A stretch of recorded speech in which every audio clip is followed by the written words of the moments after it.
21. Evie had barely managed to catch up with the Calaxians as they entered the nearest building. Despite her improved speed, it was still a challenge, as they could cover great distances in a short amount of time. Esterva came up on her left, her face showing the barest hint of a flush, despite the fact she tried to hide it. "Where's?" Evie asked, turning.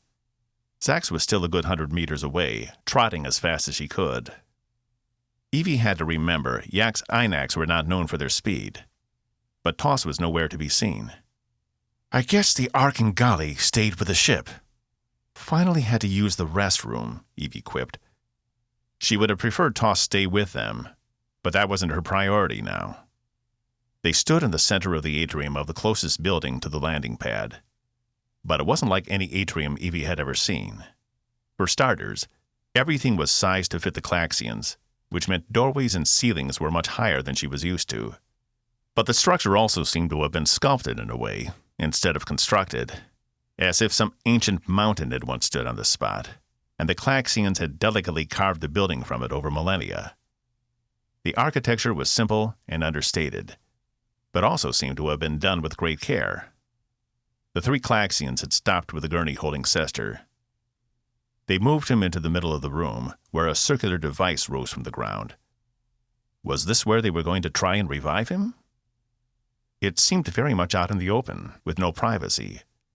Doors and archways led to other parts of the building, and above them, balconies overlooked their position every 30 meters or so. On them, Evie could see other Calaxians moving about, though some had stopped in their places and held still. She couldn't tell if they were looking at Sesster or not. But she figured a species who couldn't see in the same way she could might not care about something like privacy. Zax came huffing up on her right, placing her 2 lower hands on her knees as she bent over and gathered her breath. "Too old," she managed to get out. "Where's Toss?" Evie asked. Zax shook her head. Evie didn't like the fact that he could leave at any second and strand them here. But then what would he do? Return to Rutledge empty-handed? It was in his best interest to take them back to Sill space, and for the moment, it was worth the risk. She had to make sure Sesster was okay first. "We thought he was lost to us." It wasn't the voice of Rest, but one of the others. "I am Giselle," she said. "I knew Sesster long ago. We told him leaving would end up killing him. It turns out we were right. Does that mean he's dead?" Evie asked. "What?" Zax exclaimed, her eyes going wide. "Not yet," said Rest. "We must not give up hope until we have attempted a connection. Don't be so dour, Giselle." Evie put her hand on Zax's heaving shoulder. "Not yet. They're still trying." "Gods, I wish I could hear Calaxian," Zax said. "It would make this so much easier." "So do I," Esterva said. Giselle and the other smaller Calaxian lifted Sesster off the gurney and onto the circular divot in the middle of the floor. It had raised 3 meters and stopped. Once he was inside, they took great care to unfurl his 5 appendages, splaying them out in different directions. To Evie, it seemed very intimate, as if they were witnessing something private. "Don't worry. We Calaxians are not modest. Think your thoughts and do not be ashamed. What we do to save our fellow." Evie could feel her face turning red. She herself had been intimate with Sesster, in a different kind of way, when he'd helped her with her hallucinations. What would he say when he found out their root cause was now standing right beside him? Evie hoped she got the opportunity to find out.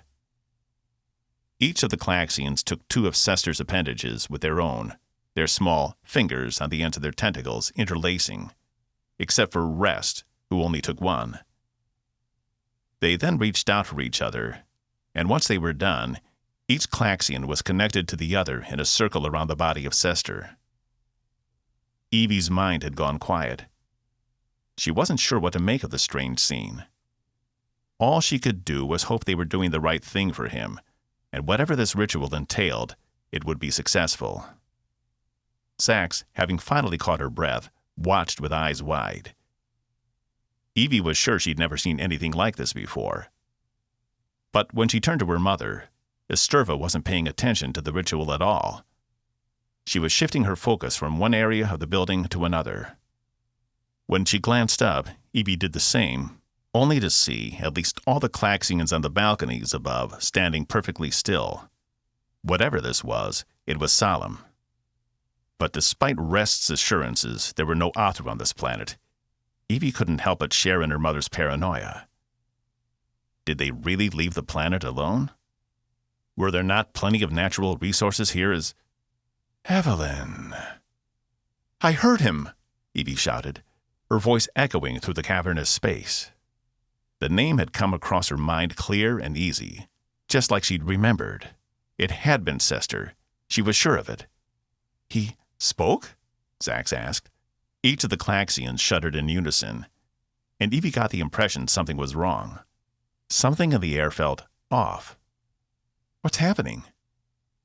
Too many. The images are... turmoil and anger. Confusion, and... Evie held her hands to her head. They were all trying to speak at once, and she couldn't discern what any of them were saying. Stop! One at a time, she said through the pain in her head.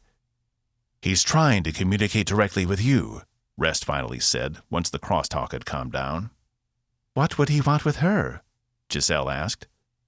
Does it matter? Evie asked. What? What's happening? Zax asked. He's alive, Evie replied, and he's trying to reach out. He's been under for too long. Waking him is dangerous, Rest said. If we're not careful, his body could go into shock before it has had a chance to fully wake. We need to calm him. Evie tried reaching out with her own mind to find a way to reach him, to let him know everything was okay, and to keep him calm. But if the other Klaxians couldn't do it, what chance did she have?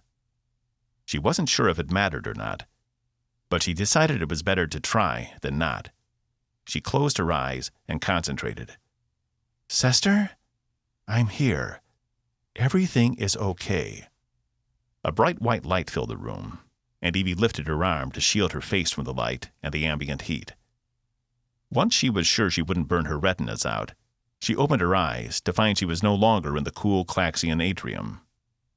A soft wind blew against her skin, but the heat from the sun shone down on her, and hard dirt crunched under her boots. She glanced around, realizing she was alone beside a long road, a road she recognized. I'm back, she whispered, as the images of Sisk coalesced for her. This was the same place she'd come in Sester's mind place before. Still shielding her eyes, she turned around to find the road desolate, except for snowless Selassie mountains in the distance. Just as she was about to call out, a gossamer white shimmer appeared in the distance. As it grew closer, it coalesced until it took the white-robed form she recognized as Sester's mental projection of himself in this place. Once he was fully solid, his feet settled on the ground, and he opened his eyes, which were still white and pupilless. Sesster? Evie asked, wanting to make sure this was still him, and not one of the other Klaxians. Captain, he said, you're alive. Evie's composure broke, and she ran to him, attempting to wrap him in a hug. But when she reached him, there was nothing but air. I am sorry. My mind place is not still whole, like most of me. That's okay, she said, feeling tears well up in her eyes that were only a mental projection. Even if they weren't real, they felt real. And I'm not a captain anymore. Just plain Evie. What is going on? Sesster asked. You've been in a coma, or whatever it is your people experience. Senfor said one day you just stopped. You curled up, and we haven't been able to wake you since. Sesster pitched forward, then righted himself. Yes.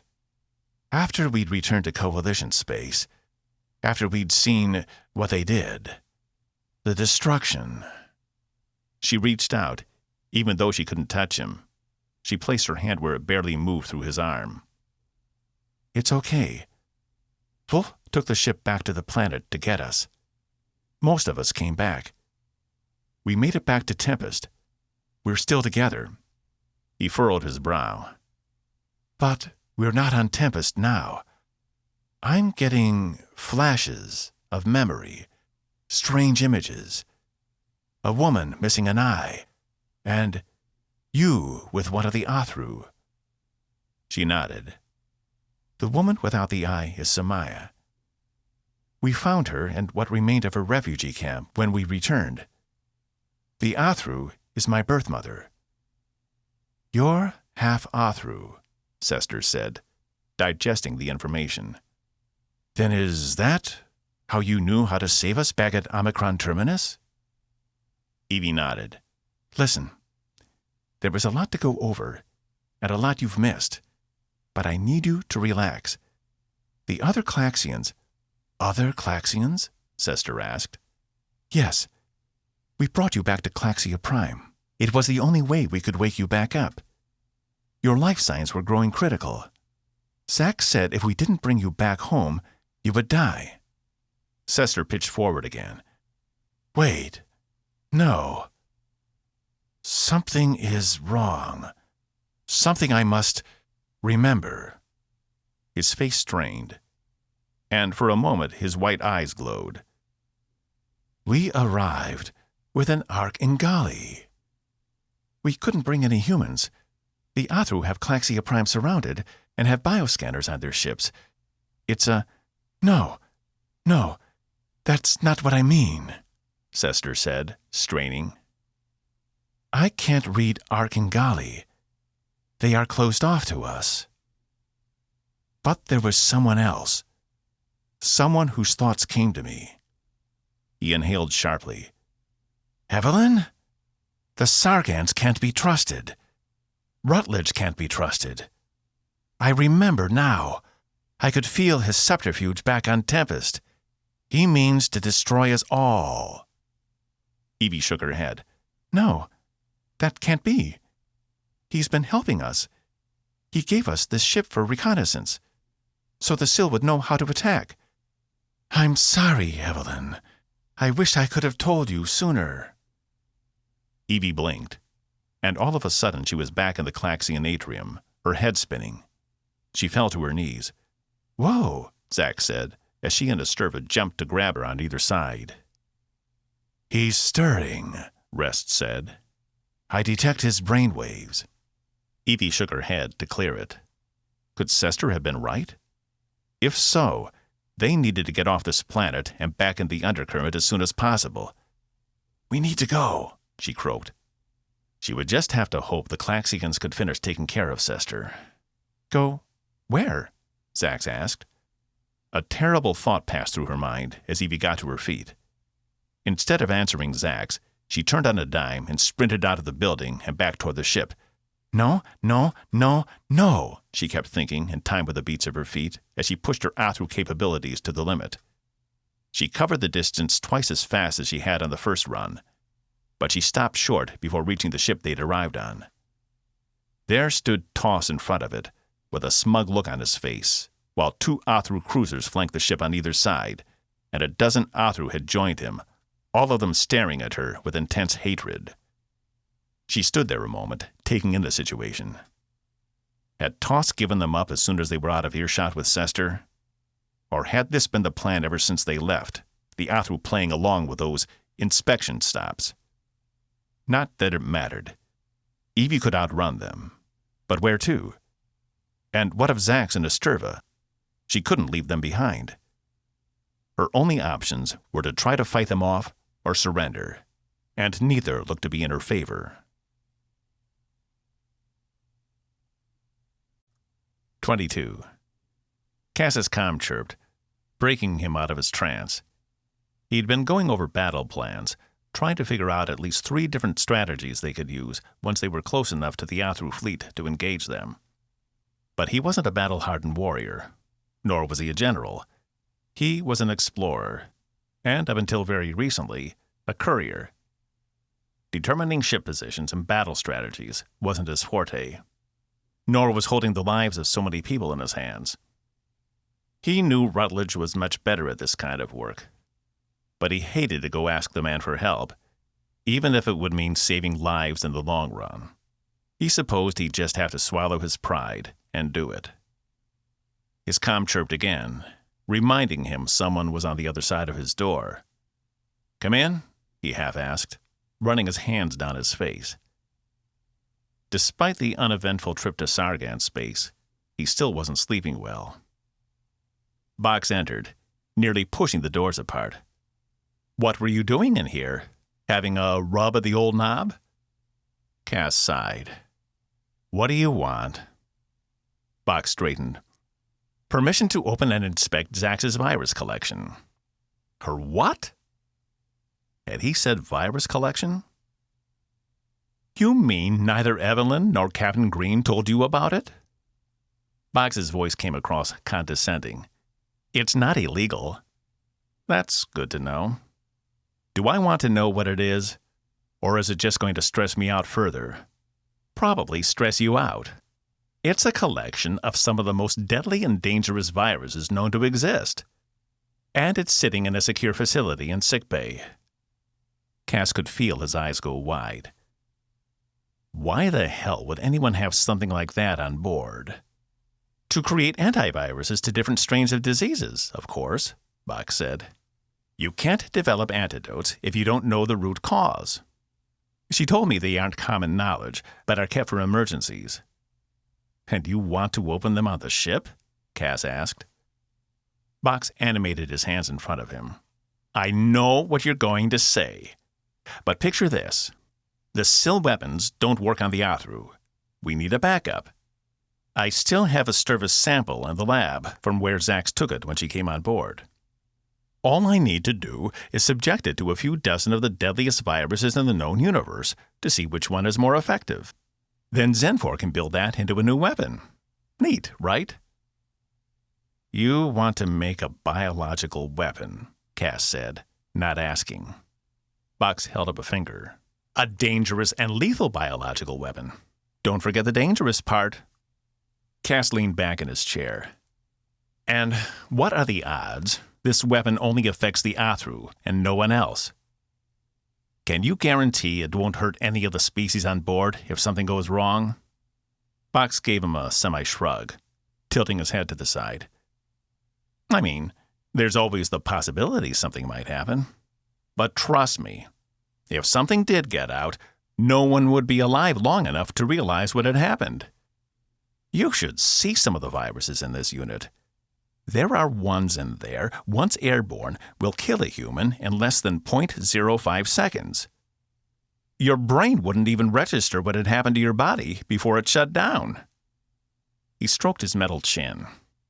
"I wonder if you'd still be conscious in those last few moments. Kind of like a living death as the final electrical signals—" "Okay, I get it," Cass said, standing. "As appealing as a weapon that could kill all of us in under a second sounds, I'm going to have to say no to that one. But why don't you tell me the real reason you're here?"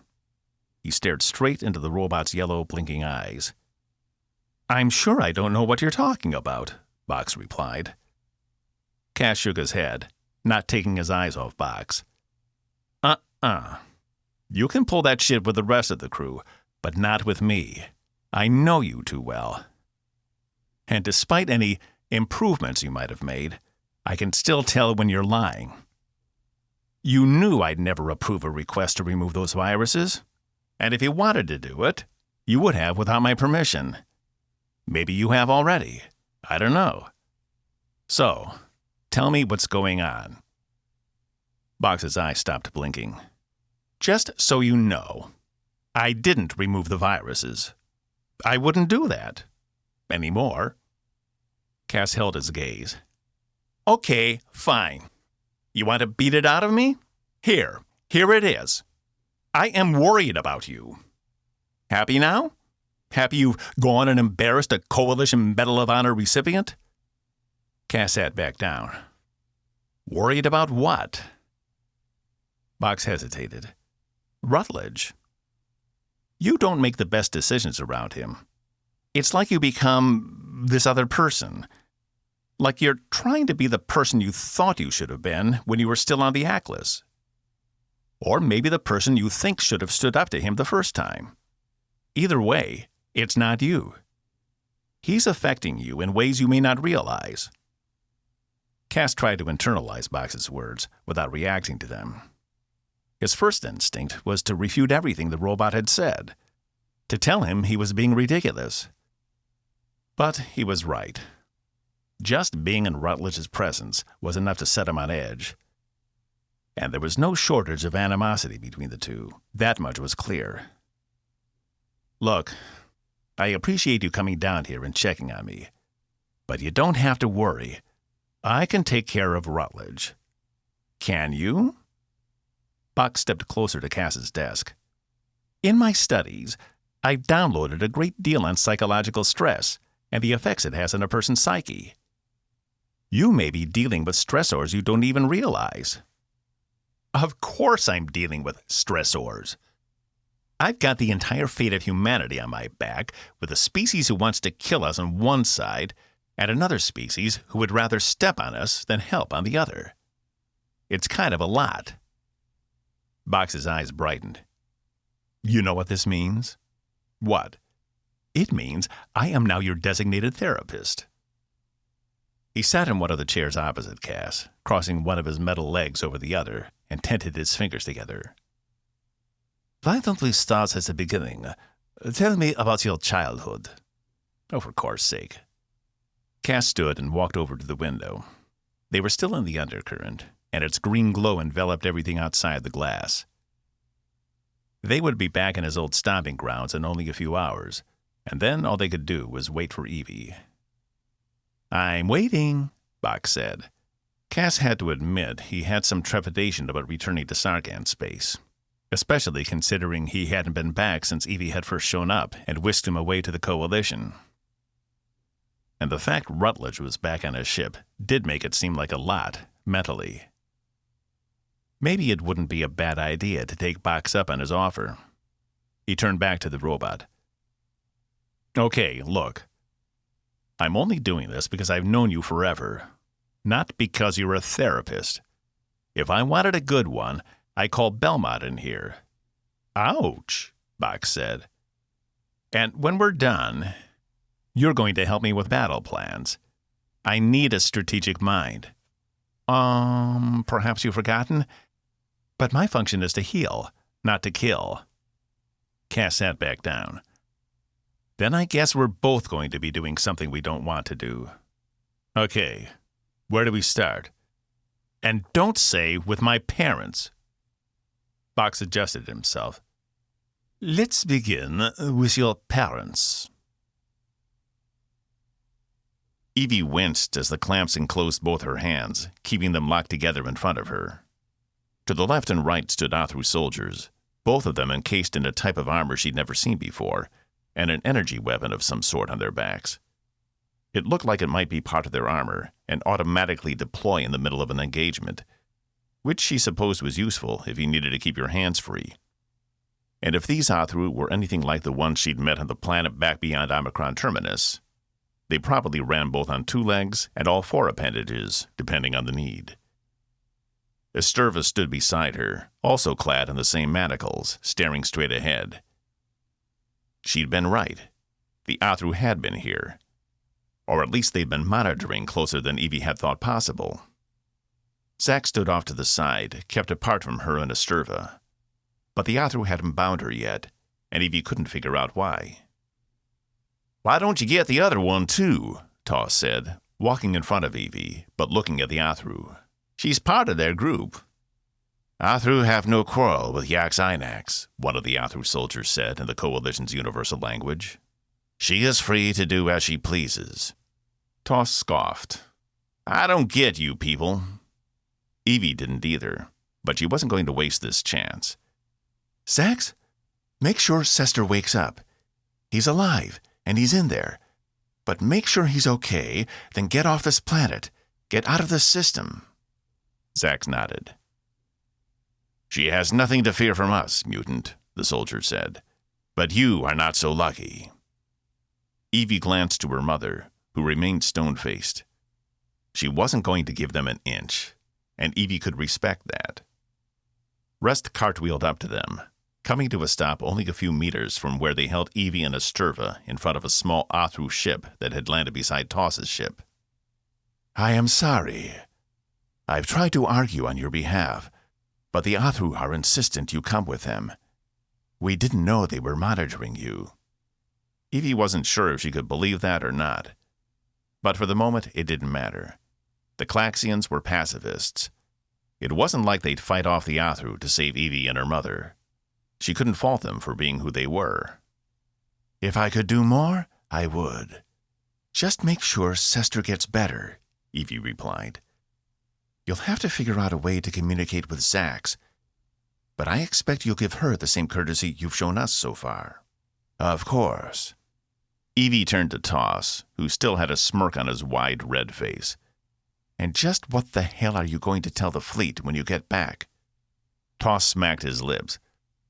"With any luck, by the time I get back, the fleet'll be nothing but spare parts." Evie's heart jumped into her throat. The fleet. The Tempest. "You think Rutledge is that clever?" "Oh, I know he is. I've seen it with my own eyes." The eyes on his face closed, and the eyes on the stalks above his hat seemed to grow with intensity until Evie felt a pressure in her head. Toss laughed. "Your captain is too wrapped up in his own mind to see it. I know." He tapped his own head, and the pressure released. So it was true. Ark and Gali were telepathic and resistant to the Claxians. Rutledge had made sure Toss had accompanied them, just in case something happened with Sesster, so he couldn't warn them. And yet he had anyway. And just as Cass had suspected, Rutledge was going to turn on him. But why? "On the ship, now." One of the Athru guards pressed his fist into Evie's back. She winced again. It was like he knew just where to press to make her back muscles tweak. "Don't go back to the fleet," Evie called to Zax. "Don't give them a reason to kill you. Just leave this place and go home." She barely got the last words out before she was shoved into the ship with her mother behind her. She couldn't tell if Zax had heard her or not. "Sit," the Athru said, pushing her down on a low bench. The other one pushed Asturva down beside her.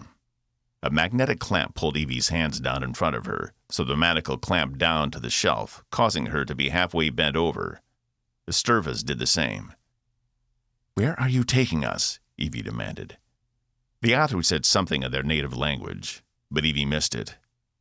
Before she could say anything else, the ship had taken off, and she felt the ground drop out from under them. Despite the fact she'd never been on an Athru ship before, the interior of this small craft felt surprisingly familiar, not as alien as the Syl ships. She would have expected their fleet to be different somehow, more advanced, or maybe something akin to the stone temples she'd encountered on their planet. "Do you know what's going on?" Evie asked. "Why didn't they just kill us down there?" "I'm not someone who gambles, but I am pretty sure we are to be inspected before we're killed," Asturva replied. She turned to Evie. "I'm sorry. This isn't how I wanted this to go. But I'm glad I came. If I hadn't, you would have had to face this alone." "Did you know they were watching us?" "I had my suspicions ever since the last few checks the Ark and Gali pulled us through. There was something too uniform about all of them. But I've been away from our people a long time, and I didn't want to jeopardize the Claxian. If I'd said something, he might not have made it back in time." If there was one bright spot in all this, it was the fact Sesster was back among his own people now, and safe. Evie hoped she'd still be able to deliver the information to Cass somehow. But she tried to stamp down any hope she felt at the fact the Athru hadn't killed them down on the planet. She'd known the risks of this mission going in, and despite everything, she would do it again if necessary. Although next time, maybe she would have Box pilot the ship instead. Whatever the Sargans had planned, she prayed Cass was smart enough to figure it out in time. Otherwise, there was a good chance the Athru could succeed in their ultimate goal. She had to find a way to get a message to Cass, warn him about Rutledge. She wasn't sure how one man could go up against an entire fleet of Syl ships, even with a ship as big and powerful as the Hiawatha. "I know that look," Esterva said.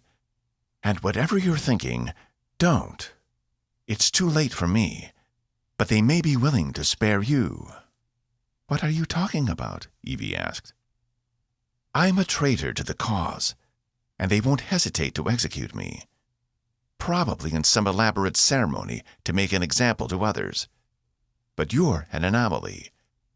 I'd be willing to bet they'll be as interested in you as the Sil were.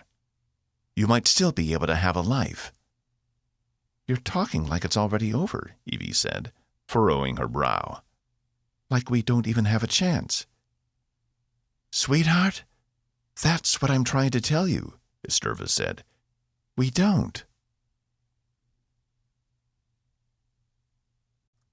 23. "I'm surprised the defense net is still there." Evie watched as the small ship flew past the series of interconnected space weapon platforms that were designed to protect both Earth and Calaxia Prime in the event of an invasion, not unlike the Athru one. The only problem was the designers of the net hadn't anticipated a species being able to hide within bubbles of time to obscure themselves from detection. Evie imagined the fleet came through the Horus system, and the platforms didn't even register a blip until it was too late, and the ships were out of range. The net itself was a giant sphere of platform set every 100,000 kilometers in every direction, which, once it was complete, had formed a kind of protective bubble around the orbits of all the inner planets of the Horus system, Ra, Earth, and Calaxia Prime. But now they seemed to be sitting out there, dormant, even though hundreds of Athru ships moved between them. "It's possible they've reprogrammed the net to fire on only coalition ships.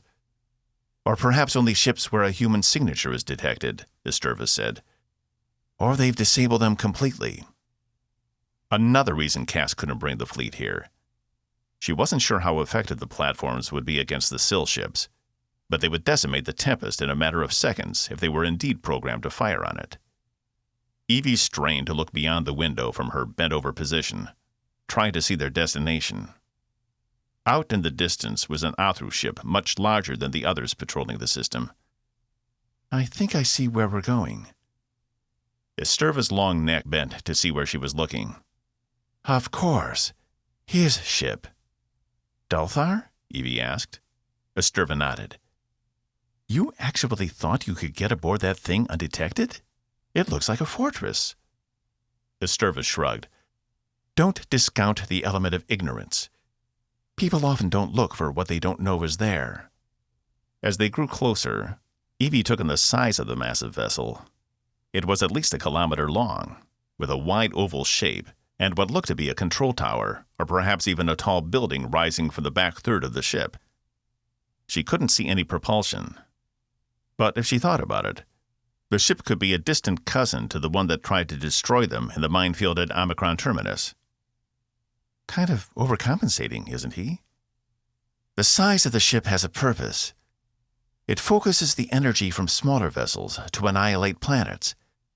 And while some of the larger ships can do that on their own, this is the only ship with enough raw power to destroy stars." "So that's how they do it," Evie said. "You would think by being able to wield that much raw power, they could do something constructive with it instead." "It's what I've been working for my whole life," Esterva replied. "The ship also acted as my people's home for a long time." "What do you mean?" "I thought your people were from that weird planet, the one out of time." Esterva shook her head. "We just developed there. And once our ancestors figured out how to manipulate the planet, how to control how it moved through time, we finally managed to construct something that could sustain us long term. Something we could live on while being in the same time frame as the rest of the universe." She stared at the ship through the window. "It took centuries to build." The city ship was in full view, taking up most of the window now, and Evie could see a series of small ports on the side, which could only be docking ports or ship hangars. She tried to remember what Cass told her about the ship they'd boarded, about how the doors had just melted away. This ship didn't look like it could do that. But then again, she'd seen stranger things. One of the Athru in the seats ahead of them said something in his native language. and Evie thought she caught the word docking, but wasn't sure. Perhaps if she focused, she could discern their words. The small ship came up right beside the hull of the city-sized vessel, and the Athru piloted it until Evie was sure they would collide. But instead, all she heard was a thump and a small hiss of air before the door on the shuttle did melt away, to reveal the interior of a corridor, which could only be on the mothership. The clamps holding her and Aserva down released, and Evie was able to lean back for the first time in an hour and stretch. "Let's go," the Athru said, taking her by the arm first and leading her through the opening into the corridor. Had he said those words in Universal or the Athru language? She wasn't sure. Not that it mattered, as long as she could understand them. They were led through a few corridors until they reached what Evie could only assume was a main thoroughfare. It was a long space, and the ceiling had to be at least 100 meters high. Evie couldn't believe a space this large existed on a ship, but here it was. Hundreds of Athru milled about, going about their business, passing them by until one by one they noticed Evie, each of them stopping to stare at her. Before she knew it, every one of the space had come to a dead stop, and any ambient noise had died until it was deathly quiet. She found it incredibly creepy. The Athru soldier took her by the arm and moved her through the space, the crowd parting before her as if they were all of one mind. Each face was the same, a blank face with eyes intent and searching. She'd never felt so exposed in her life, and she had to wonder if this was part of a ritual. Surely they could have docked the ship closer to their destination. But was it possible the Athru got some kind of sick pleasure at seeing her paraded in front of them like this? Halfway down the thoroughfare, the guards veered to the left, where the crowd parted again, and they walked through another large archway into an even taller space. Despite the open door, this room was empty, as if everyone knew not to come in here, which set Evie on edge.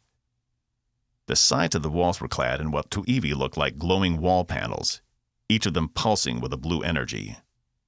Above them, the ceiling was transparent, so she could see the edge of the tall tower that sat on top of the ship, and the stars beyond. She turned back to Aserva, only to see her face paler than usual, which meant they must be close. The corridor was long, but not as long as the one they'd just left, and it seemed to end in a semicircle, which was a glass wall, bisected by tall columns at multiple points, so the windows were thin, but still showed the stars beyond. The columns in between them also pulsed with the same blue energy she'd seen on the walls, but the entire room was so massive, she didn't realize there was a figure standing at the end of the room, with its back to them. The figure turned as the sounds of their footsteps approached. He was an Athru, sharp-faced, with hard features, and even harder gray eyes. "Finally," he said. "Welcome home." "Dalthar, I presume?" Evie said. "Correct," he said, staring them both down. There was no humor in his voice, nor his face. Evie got the impression he was not someone to trifle with. He was as tall as Aserva, but wider in some ways, an alpha among betas. Evie wondered if all Athru leaders were like this. "I already know your name as well, Evie." "You'll call me Ms. Diazol. I only let people I like call me Evie." The Athru guard jerked Evie, and she tensed, causing the guard's grip to slip on her arm, and he stumbled back, unprepared for just how sturdy she was. The guard returned to his position, but didn't take Evie's arm again. "I'll call you whatever I like," Dalthar said. He turned his attention to Aserva. "Your betrayal is complete with your daughter's disrespect," he said. "Betrayal? I'm trying to save the Athru. This madness has to stop, Dalthar. I tried to tell you before, but you wouldn't listen to reason." "Because there was no reason in your words, only cowardice. You would have us undo millions of years of planning, of searching. For what? For this?" He gestured to Evie. "Searching? You were looking for us?" Evie asked. Dalthar shook his head. "Haven't even told her the truth yet," he tisked. I'm surprised at you, Esterva. I thought you'd at least allow the child to make her own decision in the matter. But when you withhold all the pertinent information from her, it's a little more difficult." "Mother? What's he talking about?" Evie asked. She didn't like where this was going. Esterva had already lied to her multiple times, and she'd promised there would be no more. But here they were again, just like before. Esterva gritted her teeth. "She's already made her decision. Can't you see that? I know by now you know what happened on Heskal. What her crew did to the planet and those you left behind. And if you ask me, they deserved it." Heskal. Was that the name of the planet out of time? The one the Athru had developed on? Dalthar threw up a hand. "I received the report from Rakran. It was inconclusive." He turned to Evie. "Do you remember your old friend before you brutally murdered him?" "I wouldn't call him a friend," Evie said, "considering he turned me against my own people." "No, she turned you against your own people by creating you in the first place," Dalthar yelled, pointing at Esterva. "She's the reason you are this hybrid. You should have been Dagnya of the full Athru blood. Instead, you're whatever you are." "Dagnya is dead," Evie said. "Just like every other Athru you throw on my way. If you're not careful, you'll be next." "Idle threats don't work on me, girl," Dalthar said. "And you shouldn't spout off when you're backed into a corner. It only shows how desperate you are. We already know your Sylph fleet is preparing an attack. It's funny. Before your ship came back, we never had a problem with the Syl. And now they'll all have to die because of your influence." "I wouldn't be so cocky if I were you, Dalthar," Esterva said. "I've seen their weapons, their technology.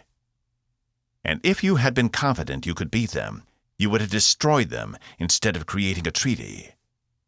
Either that, or try to subjugate them like you have all the other coalition species." Dalthar glared at her under hooded eyes. "You speak out of turn, Esterva. It has always been your most failing characteristic." "I speak the truth," she replied. "The Athru are diseased, stricken ill by their own hubris. And your leadership will end up—" The movement was faster than Evie's eyes could track.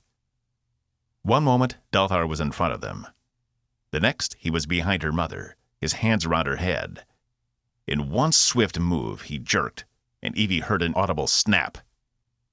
She watched helplessly as Esterva's eyes lost the light in them, and her body crumpled to the floor. Evie fell to her knees, scrambling over to Esterva's inert body, praying he'd only harmed her, but knowing in her heart of hearts it was too late, and the woman who had been her mother was dead. She wanted to scream, to produce a primal yell that would reverberate through the universe. But instead, she held her mother, cradling her face in her enclosed hands, as the light in the room reflected off the crystal embedded in her forehead. "My leadership will fulfill our destiny," Dalthar said.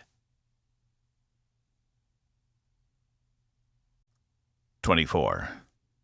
Cass sat in his command chair on the bridge, cracking his knuckles. He'd already been through all of them once, and as he watched the ship come out of the undercurrent, he tried to crack them again, finding there was nothing left but silence. "We've exited the undercurrent, sir," Rond said. "Right on target." "Sargan space," Cass said. "More specifically, the Vatar sector, close to Devil's Gate. Though it was almost impossible to tell based on the position of the stars alone, Cass could feel it in his bones. He'd traveled these areas too much, and they'd been ingrained in him. Returning sent an icy chill down his back. It was hard to believe it had been 18 years since he'd last seen this place. "Shall we head to Devil's Gate, sir?" River asked. Cass shook his head. "Hold position here for now.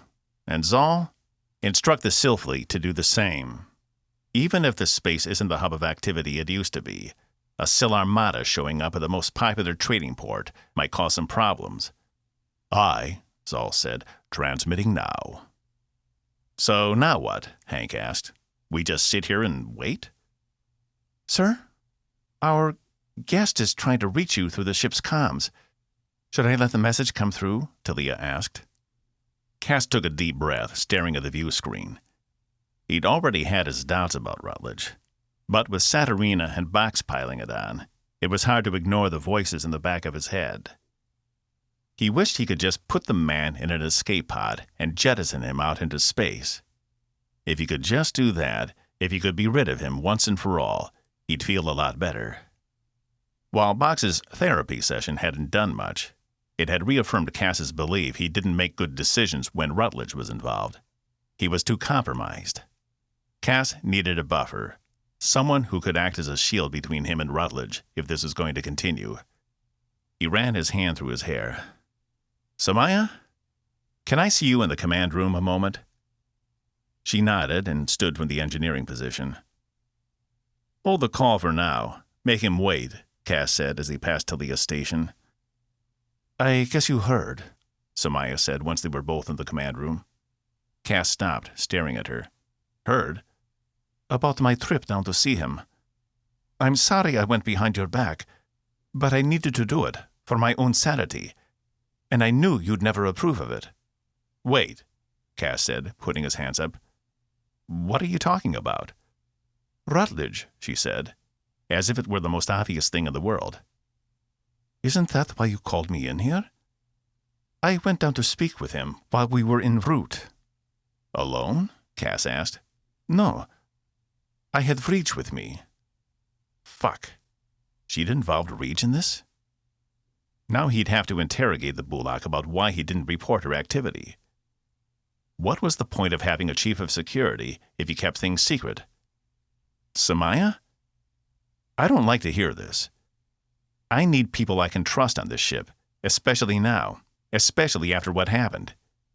You can see why this might make me a little worried. She shook her head.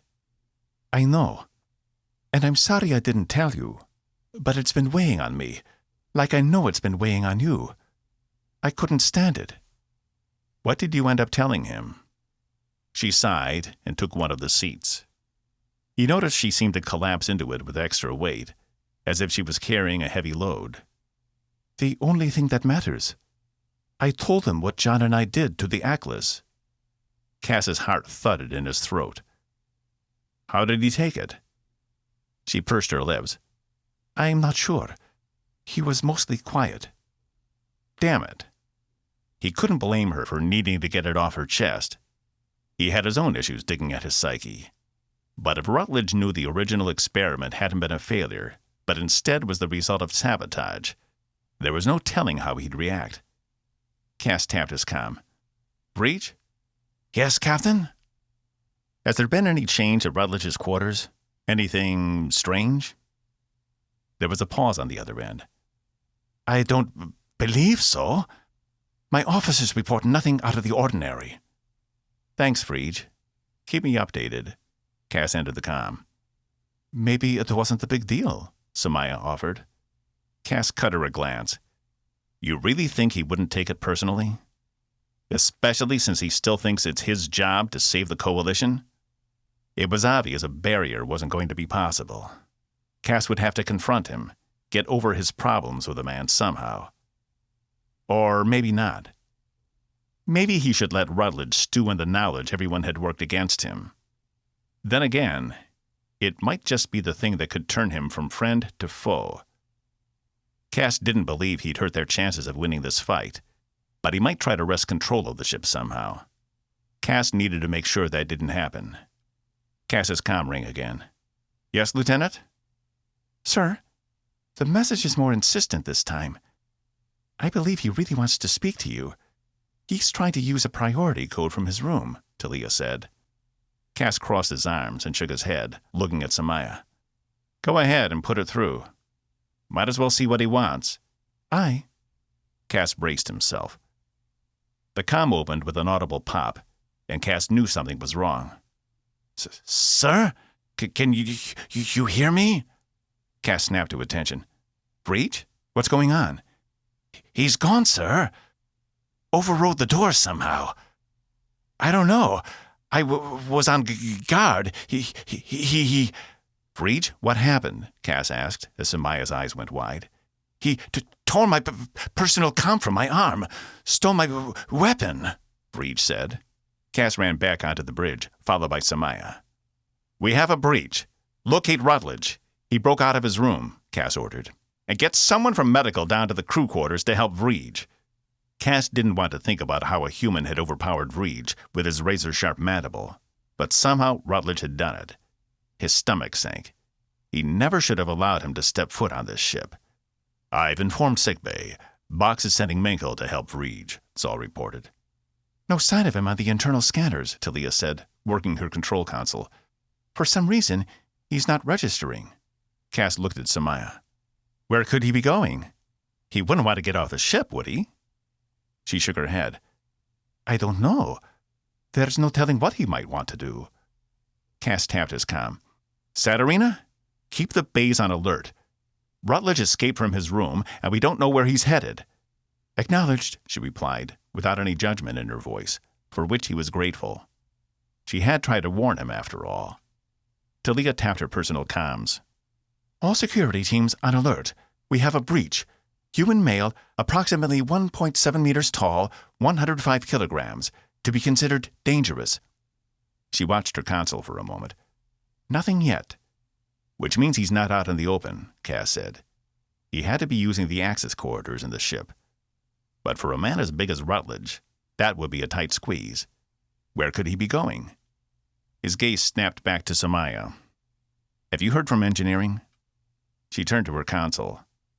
Cass couldn't believe he'd allowed this to happen. He should have kept Rutledge in the brig from the moment he stepped on board, instead of allowing him freedom.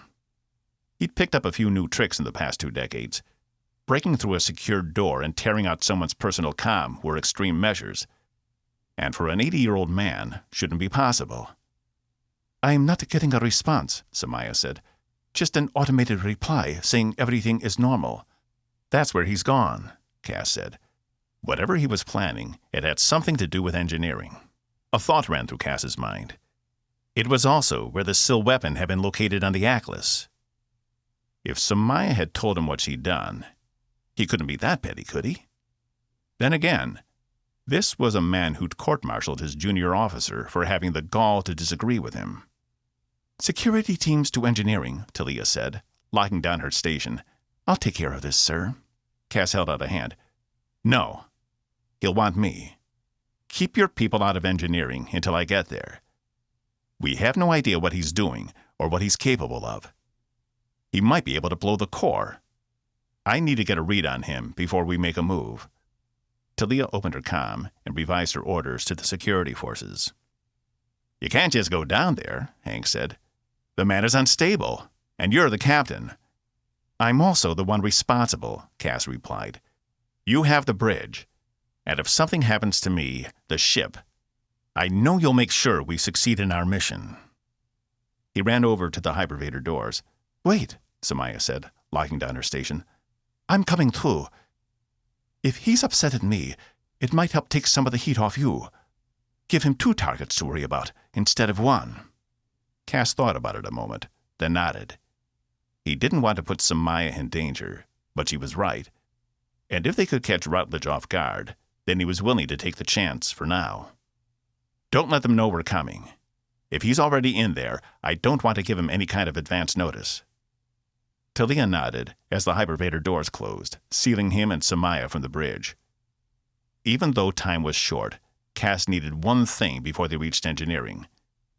It was a good thing the armory was on the way. 25. Monster, Evie said, still holding the limp head of her mother in her manacled hands. She couldn't believe she was gone, just like that.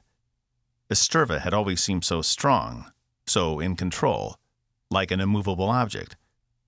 And she'd helped save them from the Sisk extremists, as well as the Sil. In an instant, Evie was without her parents once more.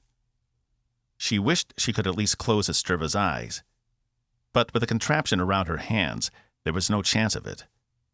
All she could do was clumsily set her mother's head back down. As she did, she stared back up at Dalthar with a piercing stare. He glared right back, a frown on his face. "She had it coming," he growled. "She betrayed our people, first by allowing those humans on her ship instead of eliminating them, and then by creating you." She was about to interrupt him, but he leaned down closer to her. "Make no mistake, you are an abomination. No matter what anyone else has told you, you shouldn't exist. And the only reason you're not laying there dead beside her is because I am not a monster. I am going to give you a chance to choose for yourself. You didn't ask to be created or brought into this world, so I can hardly fault you for it. But every decision you make after this point will determine whether I let you live or not. This is a trial basis, and you should be grateful for my generosity." He straightened up and clasped his long hands behind his back.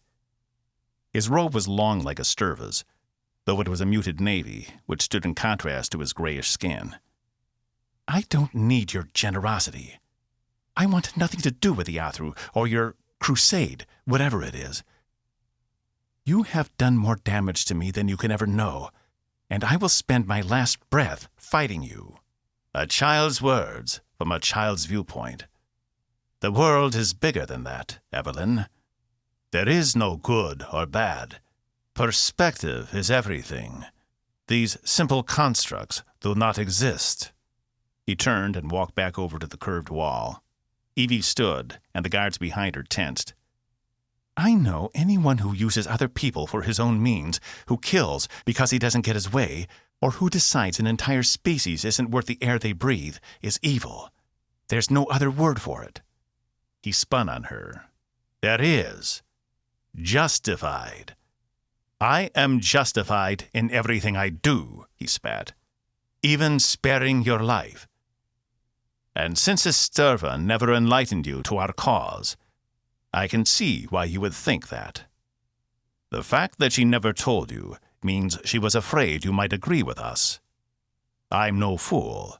I know your power. I know if you really wanted to, you could probably kill me.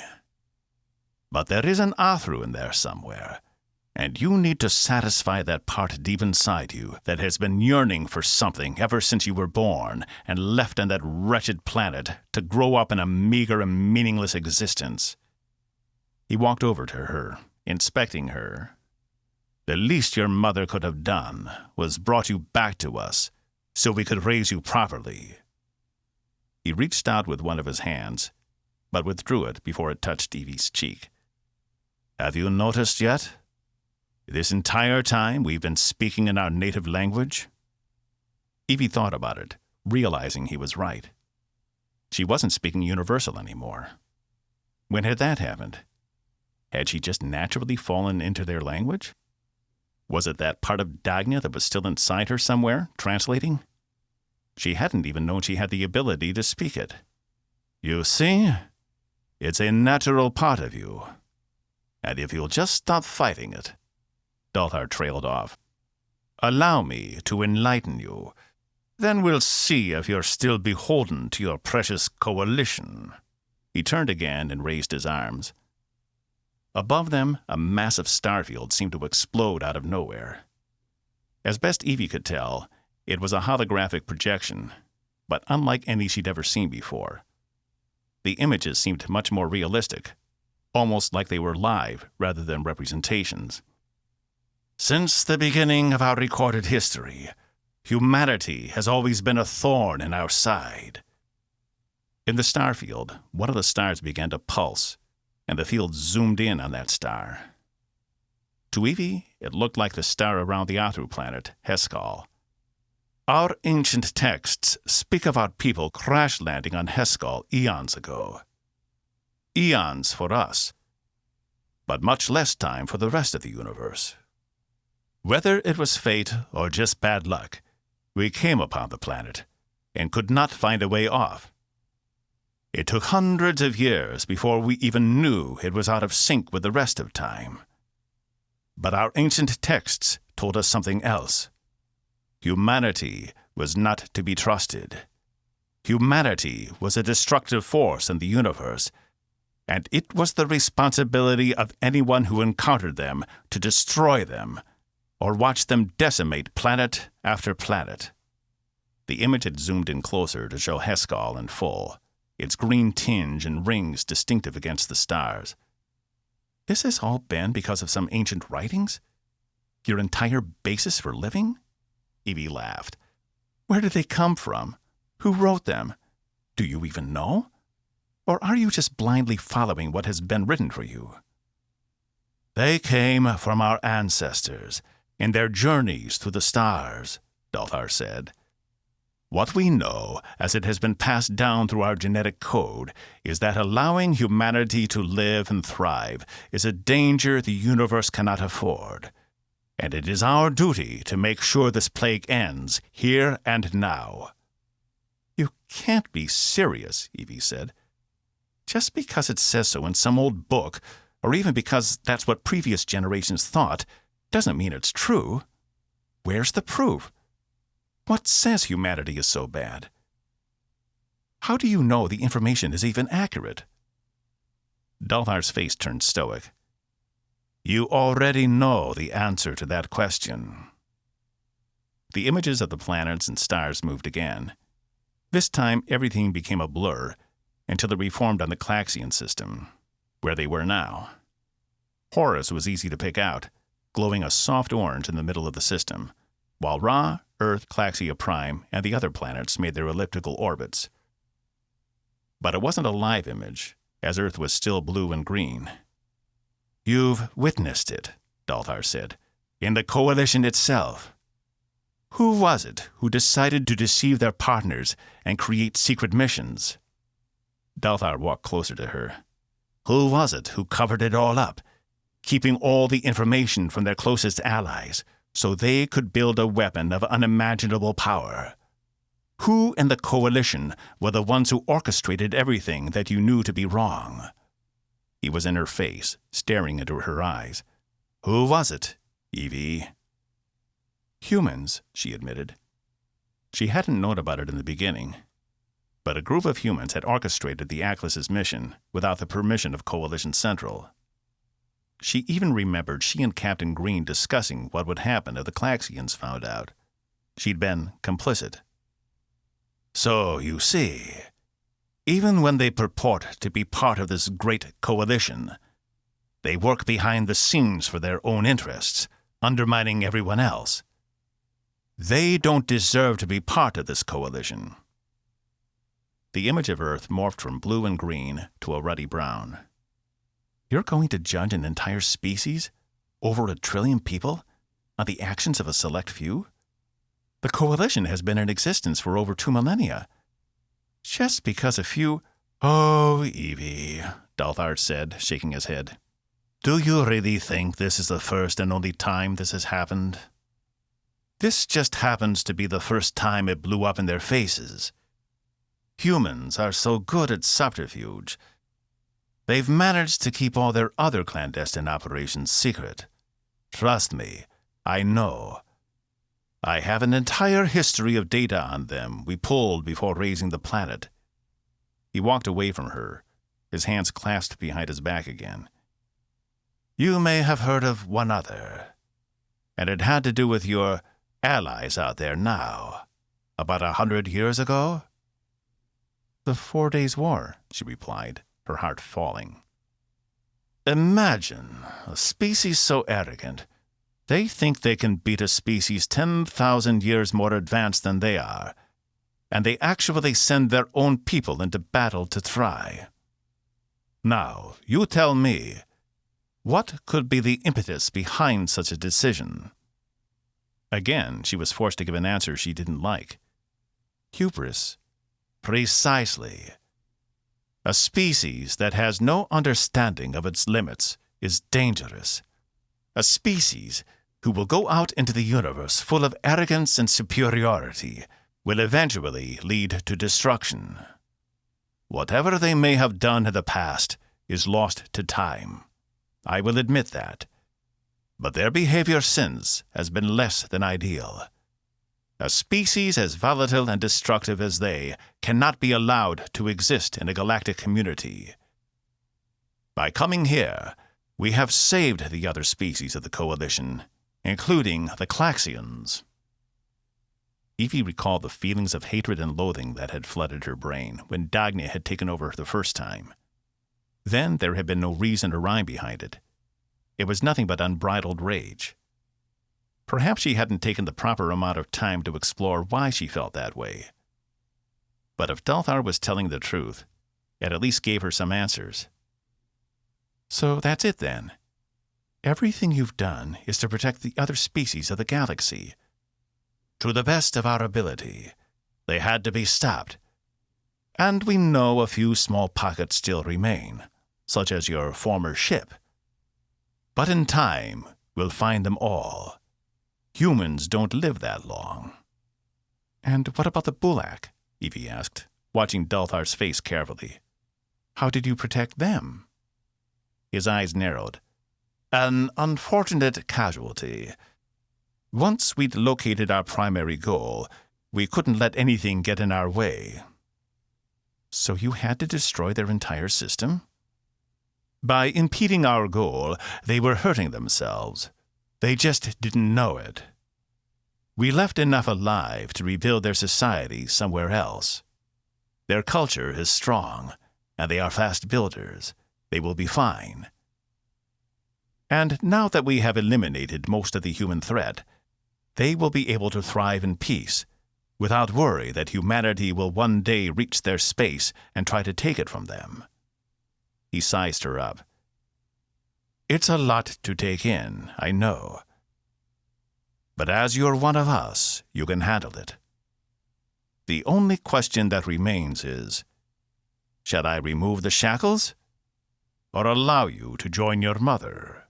It's your decision. Evie took a deep breath. As she saw it, she really didn't have a choice. 26. When Cass and Samaya reached the door to engineering, it was flanked on either side by security personnel. Do they know you're out here? Cass asked. No, sir, crewman Unak said. The visual feeds from engineering have been cut off, so we don't know what's going on inside. That's not right, Samaya said. There should have been an alert if we lost visual. Cass tapped his comm. So? Check and see why we weren't notified about the loss of the cameras in engineering. I want to know if Rutledge did something to them. Checking now, Captain. I'll call you back as soon as I have an answer. Cass holstered the boom cannon from under his jacket. Samaya stared at him, and he shook his head to say, Don't worry, I've done this 1,000 times before. Stay out here until you hear from one of us, Cass whispered. If he's in there, and he has hostages, there's no telling what he might do. Unak nodded. He turned back to Samaya. You stay out of sight. I want his attention on me. I'm not going to let him hurt anyone on this ship, she replied. Then just make sure you include yourself in those efforts. Cass double-checked his boom cannon was set to the particle blast setting, then nodded at Unak to open the main door. It rolled away with a rumble, and Cass stepped into engineering, his eyes scanning the large room and all the corners before coming to rest on his quarry.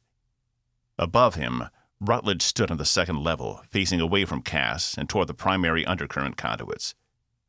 He was working on one of the automated terminals, which made traveling through the advanced undercurrent possible without Sesster.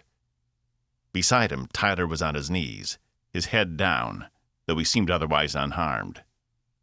The rest of the engineering crew were still at their stations, but all were looking in the direction of Rutledge, except for Zenfor, whose face was burning with rage as her hands dug into the sides of her own console, crushing the metal.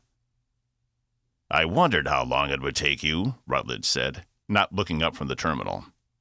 Behind Cass, the door rolled closed again. Cass pointed his weapon at Rutledge's back.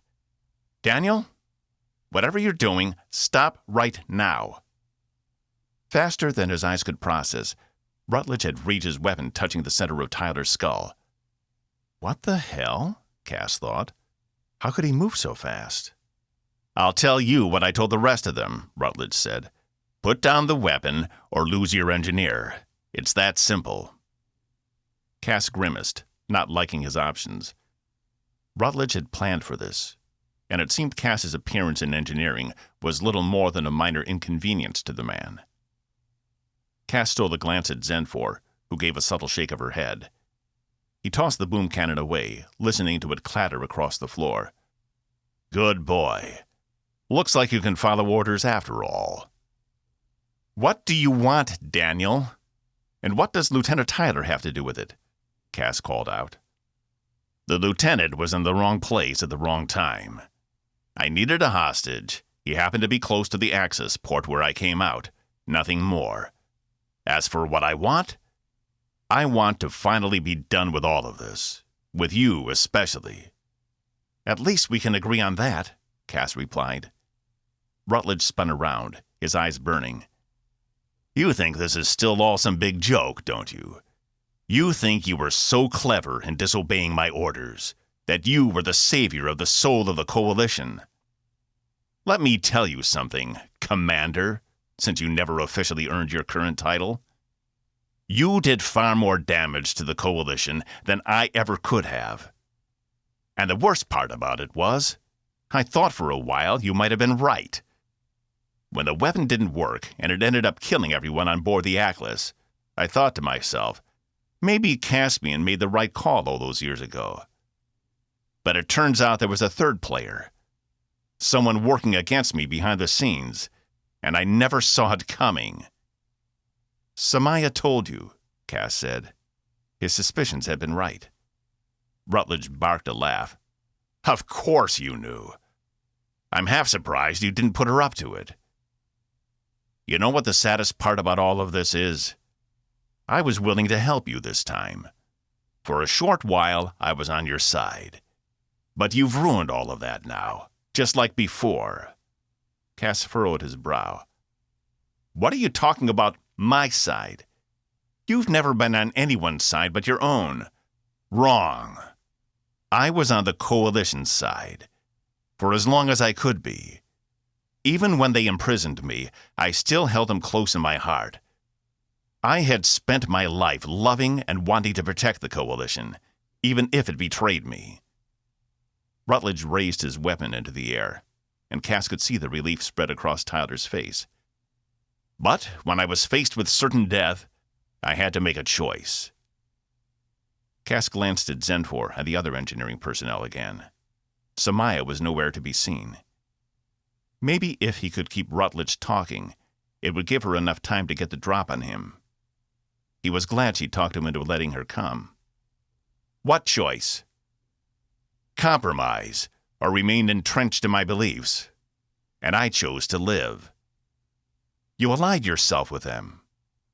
Cass realized Saturina had been right. Rutledge scoffed. It wasn't easy. They hate us, you know, with a passion. But I managed to convince them that other human settlements would be much more likely to trust me and allow me in than to let the Athru find them. I could be their envoy and help them root out any remaining resistance. You've got to be fucking kidding me, Cass heard one of the engineers say. He turned. It was Lieutenant Denna, her narrowed eyes locked on Rutledge. There were similar sentiments throughout the rest of the crew. Cass glanced at Zenfor. She was practically shaking. If he didn't know better, he'd say she was close to launching herself from her station up to the second level. As horrible as that is, Cass said, intent on keeping the man talking, it doesn't make sense. Because you're right. They hate us. Why would they work with one of us? Rutledge laughed. You make it sound like I'm the only one. I know of a few others, infiltrators who will seek out the pockets of resistance and alert the Athru to their presence. There are a lot of humans unaccounted for in this part of the galaxy. Little did I know they were using cloaking technology to shield them from Athru sensors. That is a bit of engineering brilliance I'll have to relay to Commander Geisen if I ever see her again. But now that I have the specs, it won't help anyone else. He tapped the console again, and a rumble rolled through the room. What are you doing? My job. I'm taking care of the Athru's problem for them, he replied. He set the undercurrent generators to cycle their energy through the ship, Lieutenant Dennis said. The forces will tear us into molecules. You should have known this was going to be your future, Caspian, Rutledge said. The minute you disagreed with me, you sealed your fate. That's what all of this is about, isn't it? Cass yelled over the growing din. The fact your ego can't deal with the possibility you might have been wrong. I wasn't wrong, Rutledge replied. None of this would have happened if you just listened to me. And now all these deaths are on your head. Cass caught a glimpse of Samaya standing behind Rutledge. She'd managed to climb up the rear scaffolding and gotten behind him, crouching low with her eyes locked on him. I've been accused of that before, Cass replied, and given the chance, I'd do it all over again. He nodded, and Rutledge's eyes went wide a second before he turned to see Samaya barrel into him, knocking him off balance and over the railing of the second level. He fell 10 meters down to the floor, landing with a thud. Cass ran over and grabbed his boom cannon, turning back to Samaya. Good work, Commander. Samaya nodded and checked on Tyler, who seemed no worse for wear. She then began the shutdown sequence for the overload Rutledge had initiated. Cass made his way over to where Rutledge had fallen, only to stop short. The man, who should have at least been seriously injured, if not killed from a fall like that, stood up like nothing had happened. Vreege's weapon still in his hand and pointed at Cass's chest. Cass didn't even have time to raise his own weapon. You didn't really think they'd let me stay a human, did you? As part of the deal, I had to undergo certain modifications, so I was no longer like you. So I was no longer one of their targets. What did they do to you? Cass asked. Modified my genetic code. They're good at that kind of thing. More strength, better senses, longer life. And then, of course, there's this. He reached up and tapped his artificial eye. It began blinking. Cass's comm crackled to life. Sir? We've got an incoming Sargan fleet approaching. At least 600 ships, and they all have weapons armed. You've led us to a slaughter, Cass whispered. Maybe things could have been different, Rutledge admitted. When I first came to you, I was genuine in my offer to help. Hunting humans becomes tedious after a while. But now I see what the Athru see. Humanity is beyond saving. If I can't even trust my own officers, well, let's just say, enough! As Rutledge's finger tightened on the trigger, his attention was torn away by Zenfor, who vaulted over her station and in 3 long strides, each shaking the ground as she stepped, closed the distance between her and Rutledge. With inhuman speed, he swung the gun to the side and fired directly into her chest. But she didn't even pause as the blast hit her dead center. Zenfor wrapped one hand around his neck and the other around his hand, squeezing both at the same time and lifting him off his feet. This is for all the lives you destroyed, Sil and human alike, she said, as Cass heard the crunching of bones in his hand and his neck.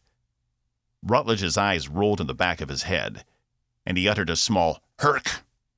Zenfor released what remained of his bloody hand, now mashed together with broken pieces of Reach's gun. Her other hand continued to squeeze his throat until there was an audible pop, and Rutledge's limp body fell to the ground, spasming, as Zenfor continued to hold up his detached head with one hand, blood dripping from the neck. "Justice," she said. "Finally." She winced, and his head fell from her hands, striking the ground and rolling a few meters as Zenfor fell to her knees, staring at the black mark in the middle of her chest. She glanced up at Cass before collapsing on the ground herself. Cass smashed his comm. "Medical emergency! Box, get your ass down to engineering." "On my way, boss," Box said. Cass ran over to Zenfor, hoping beyond all hope she hadn't just sacrificed herself for him. As he held onto her, praying for Box to hurry the hell up, all he could think about was how selfless she'd been, and how it might have cost her everything. 27. Evie could feel Dalthar's stare, as if the man had reached out with his gaze and struck her. He was waiting for an answer, but to her it was obvious. "You can try to kill me," she said, "but I'm pretty sure you'll fail." His eyes flashed, but otherwise his features remained neutral. "Pity," he said. "We would have welcomed you, even with your abominable heritage.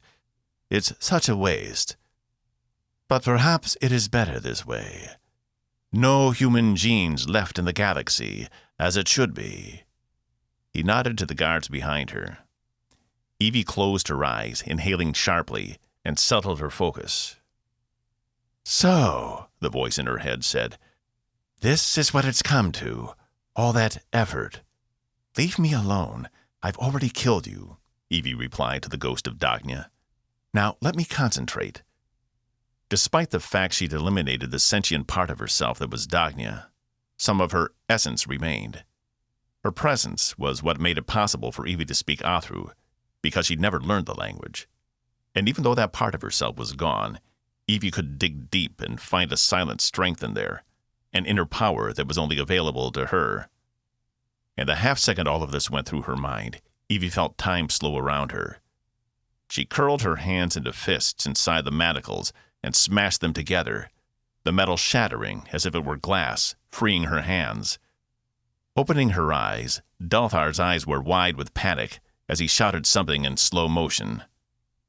"What's that he's saying?" "He's scared of you, as he should be," the voice replied. Evie turned, and in one swift move shoved the palms of her hands into the guards' faces, feeling the crunch and crack of bones underneath.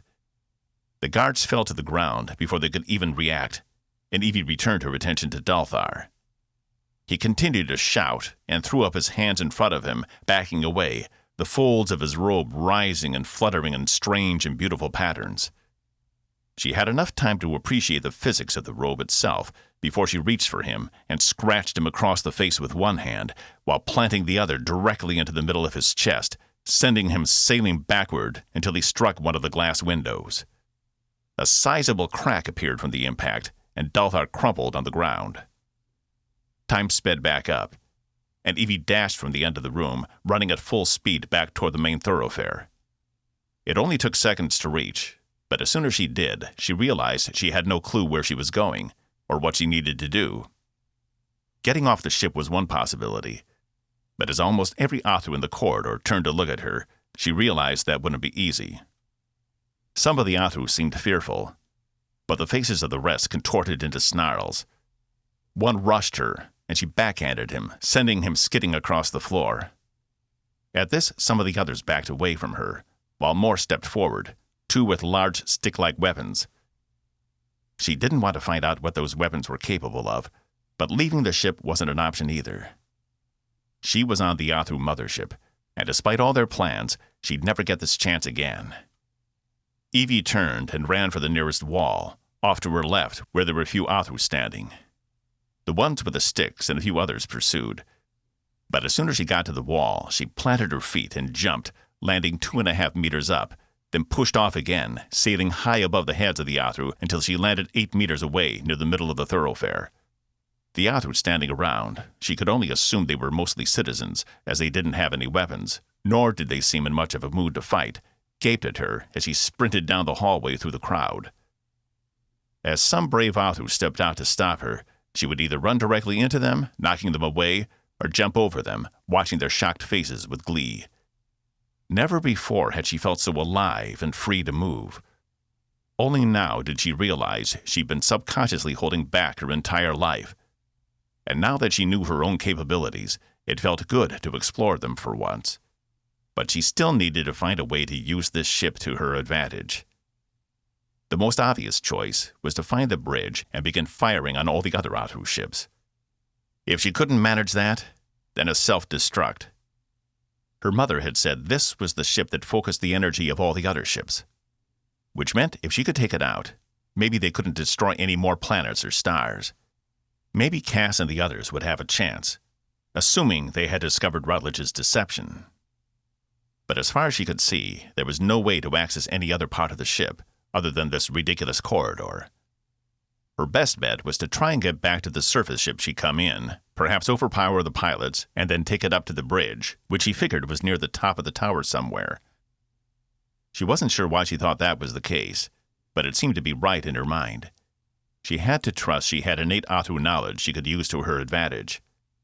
Knocking a few more Athru out of the way, she ran back the way she'd come, cursing herself for not using her abilities in the first place. Maybe if she had, Esturva would still be alive. But she'd been so overwhelmed by the ship and seeing all of these people, she'd momentarily forgotten herself. She never should have let them take her and her mother from Claxia Prime. Then again, she was fast. But Evie wasn't confident she was fast enough to outrun weapons fire. She barreled back into the room she'd first come through with the guards, only to find a solid wall where the door had once been. She glanced around for a control panel, seeing only Athru writing on the wall.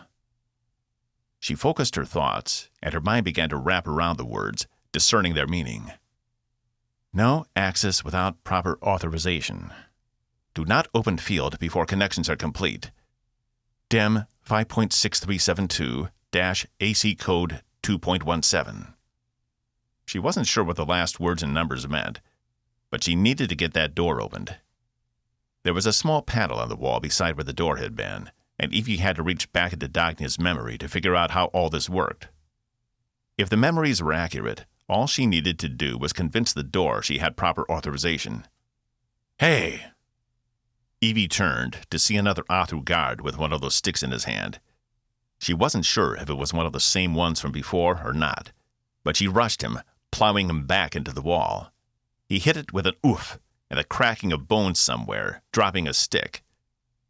Evie stepped back, allowing him to fall to the ground, howling in pain. She grabbed him by the wrist, dragged his body over, and placed his hand on the panel. A little indicator turned purple. She took that to mean proper authorization. So why wasn't the door opening? Open this, she said to the guard, who clutched his stomach. You can't leave, he coughed. There's nowhere to run. I don't want to run, she replied. Now open it, or I break your neck. He shook his head. No, you don't understand. There's no ship out there. It's nothing but a vacuum. Damn. Without a ship, there was no way up to the bridge without going back through all those people. And even then, she'd be at a disadvantage, not knowing how to move about the ship. She looked down at the injured Athru. How long can you hold your breath? What? He asked. Now she understood. The door wouldn't open because the field, whatever it was that kept the pressure and air in, was active. She just needed to disable the field, and she could go outside the ship. She'd managed a few minutes in the depths of space with Zenfor. Maybe she could stay out there longer if she needed to. Long enough to climb up to the tower. What's the average time we can be out in open space without dying? She asked. He shook his head. No, you are a fool. You're gonna... She hit him hard enough to render him unconscious, then grabbed hold of one of his arms. She turned back to the control panel and made sure to close the connection to the large corridor, sealing it from the ship. She then used her newfound authorization to drop the main field via the guard's handprint. The indicator went from purple to orange. She had to assume that meant she could pass. Evie drew in a deep breath, and with the guard in tow, stepped toward the wall. As soon as the portal that was supposed to connect to a ship opened, she and the guard were yanked forward. She barely had time to grab onto the edge of the opening before they were blown into open space, but she managed to hold onto both the side of the ship and to the unconscious guard until all the air had been expelled from the room. Once she was clear of the opening and zero gravity took over, she began a quick climb on the outside of the ship, working her way up the side with one hand and 2 feet working in tandem. It was surprisingly easy to ascend without gravity dragging her down, but she had to be careful and not get overzealous. One missed handhold, and she and the guard would tumble off into nothingness. She could only hope she'd be able to hold her breath long enough to get to another junction point on the tower itself. Once she reached the edge of the ship, she pulled them over, then flung herself straight forward, skimming the top of the ship until she reached the tower. She glanced up, a kind of dull pain resonating in the back of her brain, either from the cold, the lack of oxygen, or both. She needed to hurry. Planting her feet at the base of the tower, she pushed off with all her power, propelling them up at a tremendous speed. Without anything to slow the inertia, they traveled stories in only seconds, the top of the tower fast approaching.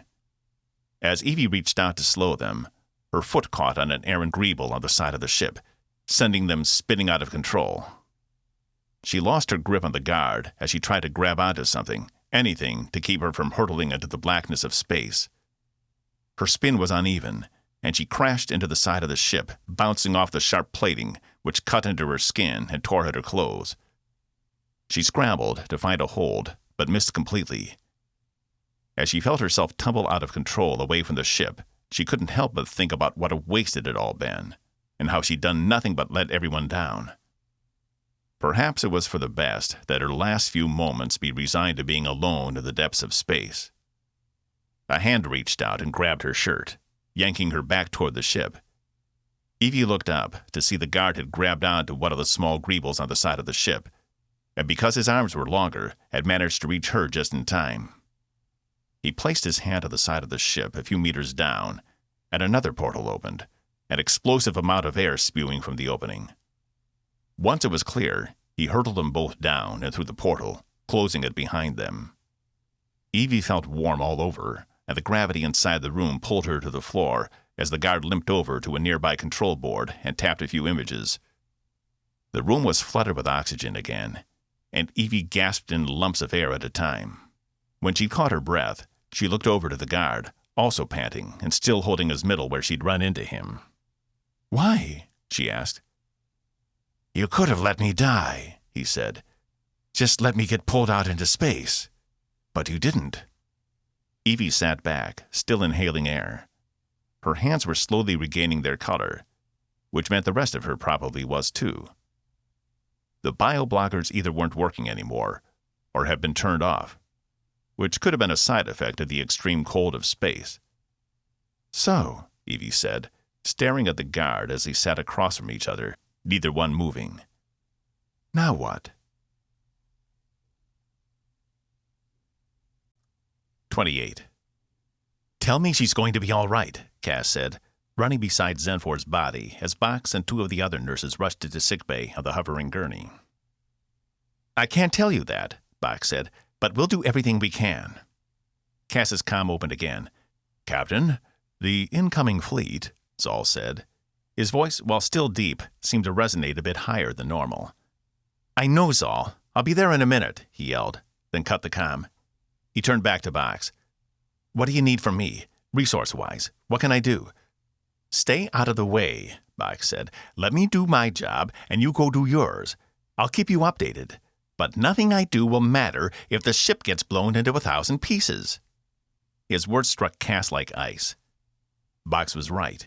He wasn't helping by getting in the way. Cass couldn't fall back into his old habits. He wasn't going to be paralyzed by the possibility of loss. He stopped running, allowing them to continue on without him, and he caught one last look at Zenfor's immobile form as they turned the corner toward sickbay. Cass ran back in the other direction to the nearest hypervator. It opened for him, one of the perks of being captain, and he tapped his comm as soon as he was on. "Zal, I'm on my way up. How close are they?" "Less than 4 minutes, sir. Closing fast." They were hiding on the far side of Devil's Gate. Fucking Rutledge. For all his talk about wanting to help, he'd been doing nothing but leading them to slaughter ever since he'd arrived. Cass doubted he was ever serious about helping them, and that this had always been the eventual plan. But he was willing to bet Samaya's talk with Rutledge sent him over the edge early. Otherwise, why not wait until the entire Syl fleet was in place before springing this attack? Which brought up another point to consider.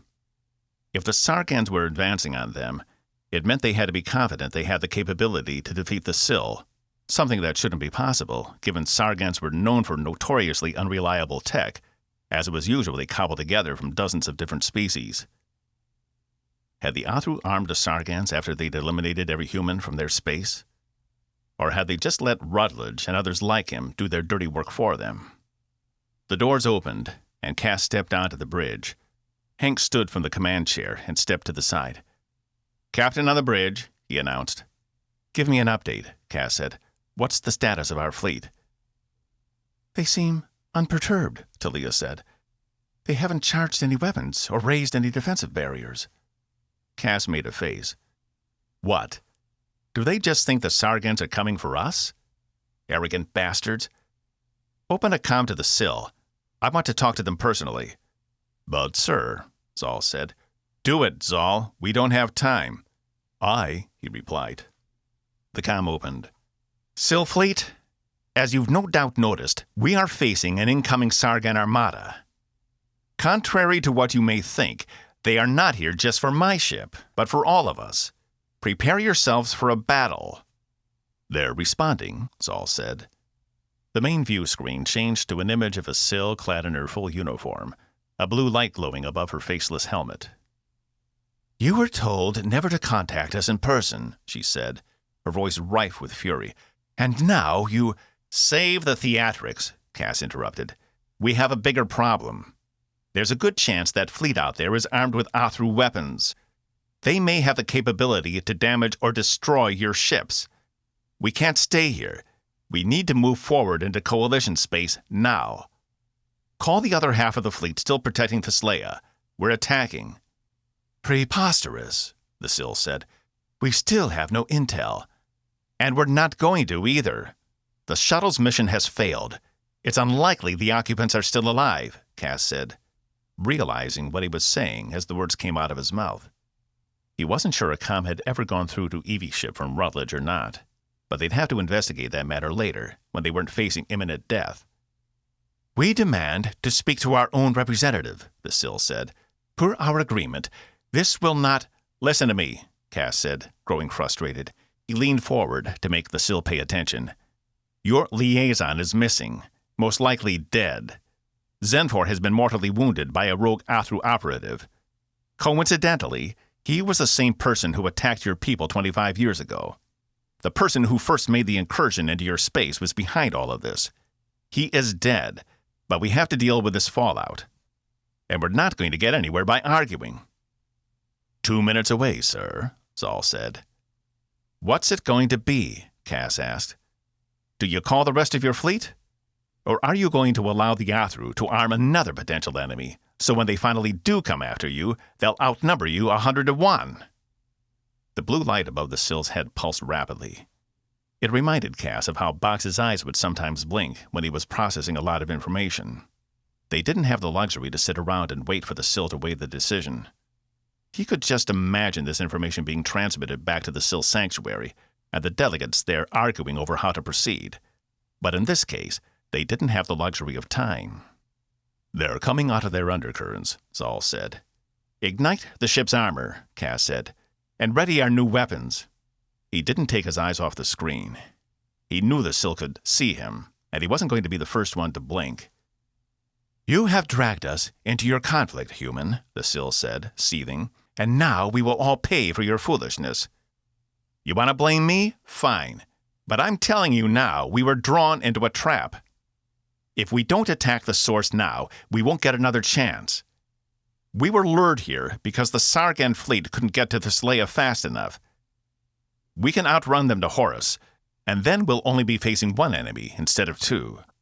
They've opened fire, Talia said. Rond, give us some evasive maneuvers. Don't let their weapons hit the ship, even if you have to do an undercurrent jump, Cass said. Aye, he replied, exchanging a look with River, who nodded. Consul, they have just destroyed the Kitchall, a voice said on the screen. The Sill's blue light strobed for a moment. Move us out of firing position, she said, then turned back to Cass. We are agreed, human. But once this is over, you will answer to the sanctuary for leading us into this trap, whether it was your intention or not, and you will be judged if you survive. I've been judged before, Cass replied, and I'll be glad to go through it again if it means we stop the Athru. He cut the comm, and the view screen returned to an image of space, hundreds of ships emerging from green-tinged portals in space. Some of them had already begun firing. I'm reading 600 Sargan vessels still coming out of the undercurrents all around us, Talia said. Cass took the captain's chair. Plot a course to the Horus system. Get us out of here as soon as possible. Sir, if we breach Coalition space without knowing the locations of their patrol ships, Talia began. We'll run into them on the way, I know, Cass replied. We'll just have to stay on guard until we can reach the Horus system. And we'll have to expect the patrols will become more frequent the deeper we get. Course plotted and laid in, Ron said. We better go. It's getting dense out here. Cass pulled up a tactical overlay of the system on the screen. A quick analysis showed the Sargans outnumbered their fleet almost 2-1, and they'd already taken down 3 of the Sill ships. Rond, punch it before we lose anyone else. Maximum speed. Rond nodded, and in an instant they were inside the undercurrent. Samaya reports the generators down in engineering are working fine. Rutledge didn't do any permanent damage, Hank said, reading from his display. Cass let out a breath of relief. Drop armor and disengage weapon systems. Looks like we'll have to wait until the main event before we get a chance to test them out. He turned to Talia. But I want you running drills every 4 hours. We're going to run into these bastards, and my bet is it will be sooner rather than later. Let's make sure we're ready for them. Yes, sir, she replied. Cass glanced over at Zal. Is everyone with us? 2 more of the Sill ships were damaged before the fleet could get away, he replied. I'll have to assume they'll be captured and stripped for parts. Maybe, Cass said, but he wasn't so sure. Knowing how the Sill felt about their ships led him to believe they might end up sacrificing their lives rather than risk capture. Either way, they were down 5 ships, and based on what they were about to face, they couldn't afford to lose anyone. Which reminded him. Where are you going? Hank asked, as Cass headed for the hypervator. I need to check on Vrij and Zenfor, he replied. That man did a lot of damage, and it's my responsibility to see that it's all undone. I'll be in sickbay if you need me. Hank nodded as Cass stepped back inside the hypervator. The short battle had told him one thing they hadn't known before. The Athru had the capability to fight back, which meant this was going to be a very costly battle, no matter the victor. The doors to sickbay slid open, revealing 2 groups of people. The largest, including Box, were still hovering over Zenfor's limp body, working furiously. Box didn't even look up to acknowledge Cass's presence, which was just as well. He'd promised to stay out of the way, and that's what he was going to do. The other group, comprised of only 2 people, Vrij and Nurse Menkel, were over on one of the non-surgical beds. Vrij was sitting up, rubbing the side of his rib cage. Cass walked over with what he hoped was a non-threatening smile on his face. How is he? Surprisingly good, Menkel said. From what he described, I would have thought his injuries would have been more severe. Bulak are sturdy, Vrij said, wincing as he spoke. He turned to Cass. I'm sorry. I failed in my job. You need a new head of security. He slapped his left cheek with his right hand. Cass took this to mean he was upset with himself. Cass shook his head. No. Rutledge had capabilities we couldn't anticipate. The Athru genetically modified him to be stronger, faster. It wasn't your fault. It was mine for allowing him to come on board. When you're well enough, I want you to return to your duties. That's part of the reason I wanted to come down here. Cass nodded to Menkel, who seemed to get the point and gave them some privacy. I appreciate that, Captain, Vrij said. We've run into a hiccup. Rutledge had a Sargan armada waiting for us. He was working with the Athru. It physically hurt Cass to admit he'd been so wrong about the man, but there was little time for regrets. Even though the trip to the Horus system would take some time, it felt like they barely had any at all. That's a big hiccup, Vrij said. But it got me thinking. For the Athru to have made a deal with him, they must have boarded Starbase 8, rather than just fired on it from space. Which means we might be looking at the possibility of boarding parties. You want us to be combat ready, Vrij said. I hate to say it, but yes. I'd rather we be prepared than not. He shot a glance over the group working on Zenfor. I don't want to lose anyone because we were caught with our pants down. Pants down? Vrij asked. Unaware, Cass said, turning his attention back to Vrij. I want you to get started as soon as they clear you from here. I understand. May I also make a suggestion? Vrij's eyes were wide, almost as if he was afraid Cass might hit him for daring to ask. Of course. The prisoners. The pilots in the custom holding cells. You may want to reconsider their long-term imprisonment. They aren't the same anymore." Cass leaned back, considering it. The entire reason they'd been imprisoned in the first place was because they had backed Chief Raffinkel in an attempted coup against Evie and him for control of the ship. But that had been nearly a season ago, and even though they'd been living in comfortable habitats constructed in one of the cargo bays, they were still in a prison.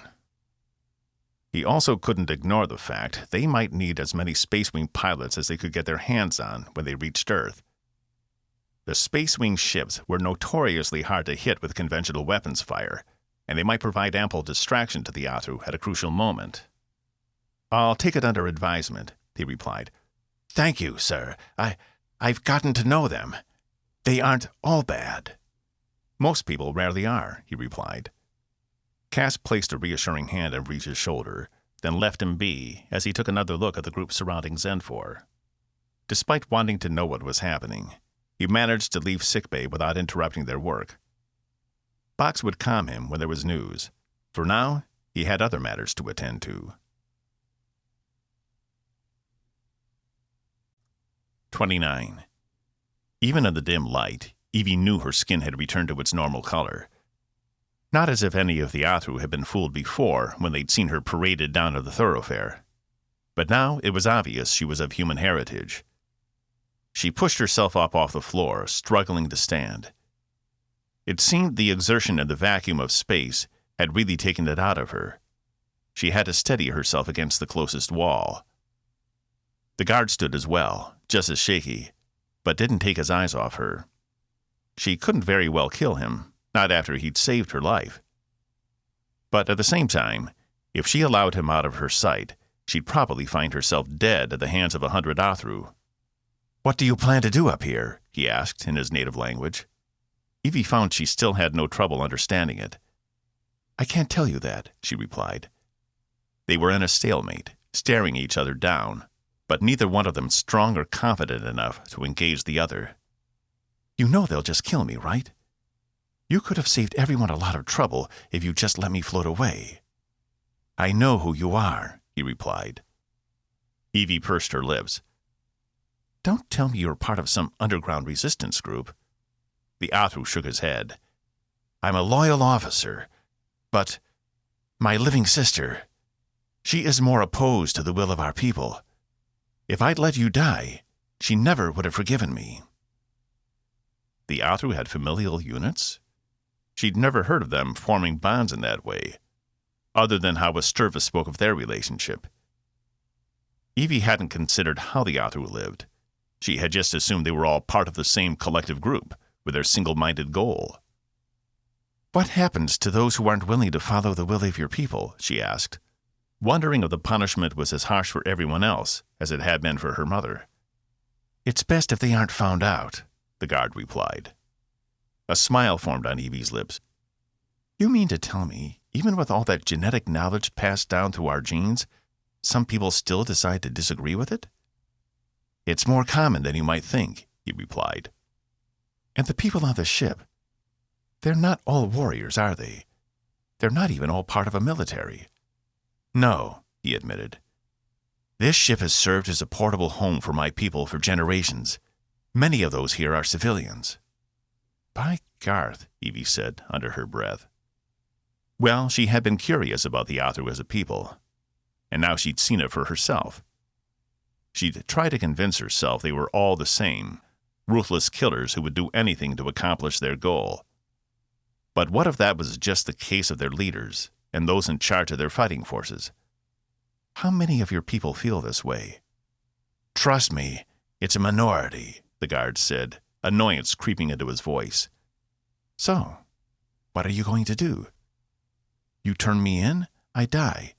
You let me go, and there's no telling what I could do." "They'll be looking for you, tracking you," he replied. "They know you're on the ship somewhere. Eventually, they'll figure out what you did." "That's convenient," Evie replied. "Just let someone else deal with the problem." "What choice do I have?" he asked. For the first time, he seemed genuinely desperate.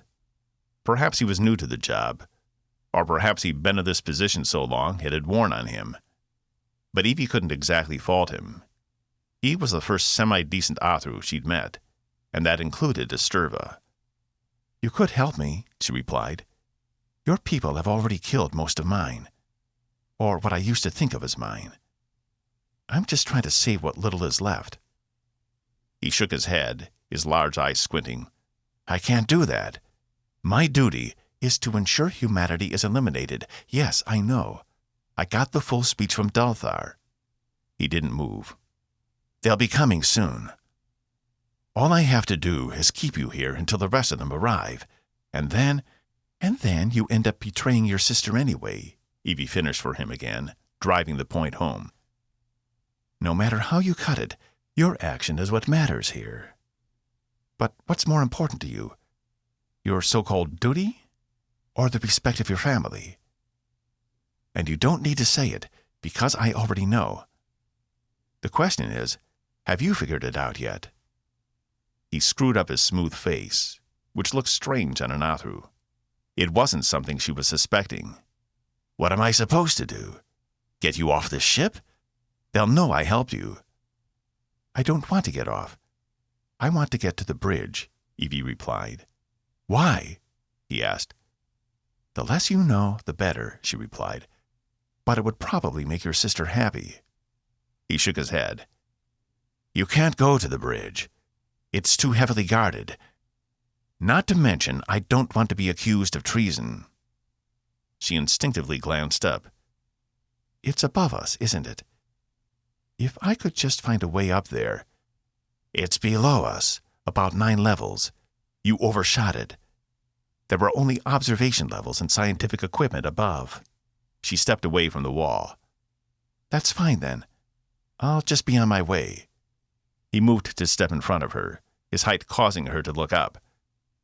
"Did you not just hear what I said? It's too heavily guarded. You'd be killed before you even got close." Evie smiled. "So, you do know your choice after all." The guard turned away from her, shaking his head. "I can get you off the ship. Maybe.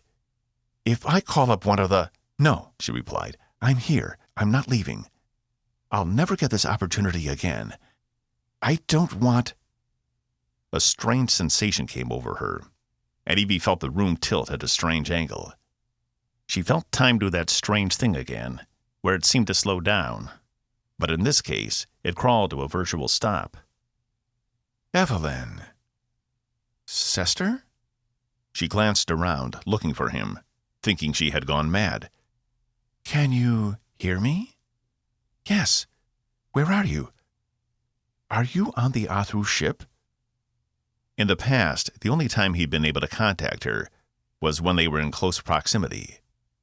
Had the Athru taken him and the others and brought them aboard this ship as well? "No. I'm still on Claxia," he replied. "Claxia? How is that possible?" "I'm still not sure, but in speaking with the others here, we think it may have something to do with my self-imposed exile. I had not reached out for so long that now my ability to reach is even further than before. But it is only with people I'm close to. I can't find Zenfor." Evie's heart dropped. Did that mean Rutledge had ambushed them, and maybe even destroyed Tempest? "What about Cass? Can you find him?" "I'm still trying, but I found you. Where did they take you?" "I'm on the Athru's main city ship, I think. I'm trying to figure out how to get to the bridge, maybe blow this thing up so it's one less weapon they have against us. Evelyn, I know this is not the time, but I must know. Was there a concerted effort to keep Caspian's mission into Sil space secret from the Claxians?" Evie closed her eyes, cursing her younger self for keeping that secret from him. He was right. This wasn't the time. But she couldn't lie to him. Not that she would anyway. But she'd hoped this would have been something they could have talked about in person. "Yes," she replied. "They knew if the Claxians found out, it could undermine the stability of the coalition." She didn't hear anything in her mind for a moment. But the world remained semi-frozen around her. She watched the Athru guard's form moving as he walked, albeit much slower than normal. Had he been standing still, she wouldn't be able to tell time was still going forward. Sesster? You are right. They wouldn't have approved. Thank you for being honest. The room sped back up, and Evie realized she was in the process of falling, and her face hit the cold floor. The Athru turned to her, surprised. What happened? She pushed back up, shaking her head. I don't know. She rubbed her head. Had Sesster cut the line between them on purpose? He'd reached across over 200 million kilometers to speak with her. Maybe something had happened to his ability. Or perhaps he was angry. And if so, what did he intend to do? Either way, she didn't have a good feeling about it. You don't want what? The Athru said, inspecting the small panel full of words that looked completely foreign to Evie now. What? She asked. You just said you don't want something. Then you fell on the floor. Oh, she said, trying to recall their conversation. The incident with Sesster had unnerved her. I don't want to waste this opportunity. I'm here, now. I can't leave. The Athru studied the information before him. You're not registering as human on the scanners, which explains why they haven't found you yet. But it won't be long until they do a ship-wide scan and find there is a person here that shouldn't be. If you're not coming up in the bioscanners, you'll show up in the heat maps. You don't have a choice. You need to get off this ship. No, she replied. So the bioblockers were still working in some way. But her human self was reasserting itself. Is there somewhere I can go, or some way you can fix the sensor so they can't find me? I'm no engineer, the Athru replied. I'm just a soldier, and I won't help you commit espionage on my ship. No one is asking you to. All I want to know is if there is something that can be done until the heat dies down, without me leaving the ship. He huffed, the puff coming from his small lips. There is only one place on the ship that doesn't register a life sign, but it's dangerous and illegal. Whatever it is, it's better than waiting to be hunted down. If I can just stay low for 10 or 20 hours, I'll have a better chance of getting in the bridge. They'll think I'm gone. She knew even if Cass had somehow escaped Rutledge, the fleet would be days away, assuming they were still coming at all. It was better to lull the Athru into a false sense of security and make them think she'd been killed trying to escape. It wasn't much, but it was all she had at the moment. You're familiar with our time bubbles? He asked. Evie nodded.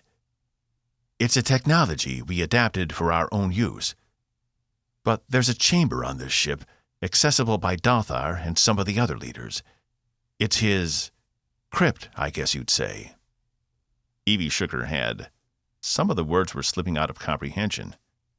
Did you say crypt? Dalthar has been leading our people for almost 190 centuries. Some of my people consider him a living god, but it's due to a miniature time chamber built into the ship. It harnesses the same energy from our home planet to severely slow down time for the occupant. He will spend 50 or 60 years in there at a time, and it's as if no time has passed at all. A miniature time chamber? Evie asked, fascinated. And it doesn't register life forms inside? The Athru shook his head. It is outside of normal time, so scanners can't scan the inside. If you were in there, they'd never be able to detect you. What about Dalthar? What if he decides to go back inside? She asked. I doubt he would. He's been gearing up for something big lately. Came out of the chamber months ago. He won't go back in until he's sure all is well. It could be another year. And you only need to be inside for a few days. The Athru stared at the ground, as if he'd just given up all his people's secrets in one fell swoop. Thank you for telling me, she replied. Where can we find this chamber? It's in the bowels of the ship, the Athru said, on the complete other side. Which means we'll have to go back down, and we can't be seen. Otherwise, someone might figure out what we're doing. Evie tried to think. Could she stomach another trip in the vacuum of space? Wait, What do you mean, we? Like I said, I'm not a traitor. I serve the Athru cause. Apparently not. Otherwise, you would have let me die, Evie replied. I'm not asking you to shoot your own people, but I do need help finding and getting into this chamber. Once I'm inside, you should be able to relax. All you have to do is come get me in a few days, and then you'll never see me again. And what do you plan on doing to my ship when you're out? He asked, sizing her up. Maybe it is better you don't know the details. Evie was conflicted. Before, it had been a simple matter of blowing the ship up, ridding the universe of a bunch of Athru at once. But if some of them were decent, enough to warrant her respect, she'd have to come up with a new plan. Destroying the ship was off the list of possibilities. But I promise I won't put the people on the ship in danger. I know what it's like to care for the people you serve with. All right, he said. I can accept that. Good. She walked over to the wall they'd come through. Now get ready to hold your breath again.